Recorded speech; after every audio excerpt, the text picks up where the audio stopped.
The gentlelady is recognized. Thank you, Mr. Speaker. Yes, I rise today to demonize, as the word was used on the left across the aisle, to demonize illegal immigrants who are here, raping our women and girls, murdering our women and girls, and who are pedophiles, molesting our children. You're darn right.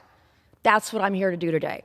So I rise in strong support of my bill, H.R. 30, the Preventing Violence Against Women by Illegal Aliens Act. Under the open border policies of Joe Biden and border czar Kamala Harris and Secretary Mayorkas, our country has been ravaged by a horde of illegal aliens molesting American children, battering and bruising and beating up American women, and violently raping American women and girls. My bill makes it very clear, and if a legal alien commits a sex crime or an act of domestic violence, they are inadmissible and deportable.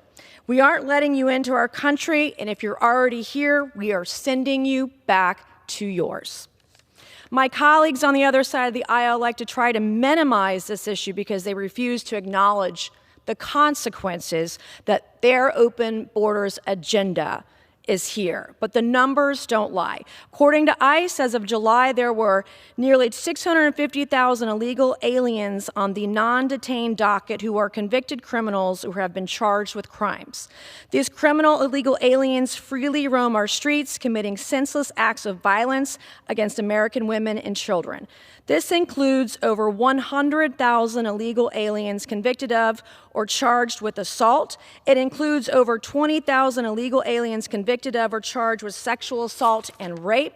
It includes over 12,000 illegal aliens convicted of or charged with sex offenses. It includes over 3,000 illegal aliens convicted of or charged with kidnapping, and nearly 15,000 illegal aliens convicted of or charged with murder. That is who the left are defending this morning: murderers, rapists, and pedophiles. Hundreds of thousands of criminal illegal aliens are out on our streets terrorizing our women and girls. This bill passed the House last year in September by a vote of 266 to 158. 158 Democrats voted against this bill last time. Will they apologize to American women and girls today and do the right thing for our citizens? A vote against this bill is a vote against deporting illegal aliens who rape and abuse women and children. A vote against this bill is a vote to invite illegal aliens who rape and abuse women and children into the United States of America. I can think of nothing less American than that. It's despicable that 158 members of this body, which is supposed to represent the interests of American citizens, voted to prioritize illegal aliens who are sexual predators and domestic abusers, rapists, and pedophiles over the safety of American women and girls.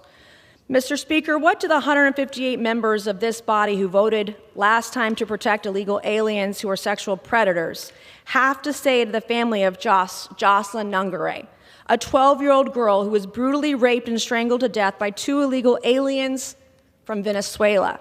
What do the 158 Democrats who voted against this bill last time have to say to the family of Rachel Morin from Maryland, a mother of 5 who was brutally raped, brutally choked, and beaten to death on a hiking trail by an illegal alien from El Salvador? What do the 158 members of this body, the Democrats who voted against this bill last time, have to say to the family of Kayla Hamilton, a 20-year-old with autism who was tied up, raped, and strangled to death with a phone cord by an illegal alien who was a member of MS-13? As a survivor of both rape and domestic violence myself, I know the devastating toll, the devastating consequences of heinous crimes like these have on a woman. I know the lifelong scars, the irreversible scars these heinous crimes leave behind. The blood and the physical and emotional pain caused by these tragedies, the trauma caused by these tragedies, the lifelong trauma of these tragedies, the blood is on the hands of every single Democrat in this body who votes against this bill. It is our birthright as American citizens to live freely and safely in our communities. One woman, one child victimized by one illegal alien is one too many. They have no right to be here. Some of my colleagues across the aisle claim that the definition of domestic violence in this bill is too broad. They're wrong. The current definition isn't broad enough. And I know this now that I've been a victim, most recently of domestic violence and abuse, that VAWA did not go far enough, and our states have a lot more to go to protect women and girls. I implore my colleagues to look at their hearts, hear the cries of the families who've been shattered by these evil acts committed by illegal aliens, and put American women and children first and pass this bill. So, Mr. Speaker, I ask unanimous consent to enter into the record the following items. Without objection. Since we have someone from the state of Maryland, this was in Fox News. Arrest of illegal immigrant previously convicted of rape in Maryland marks a record for ICE.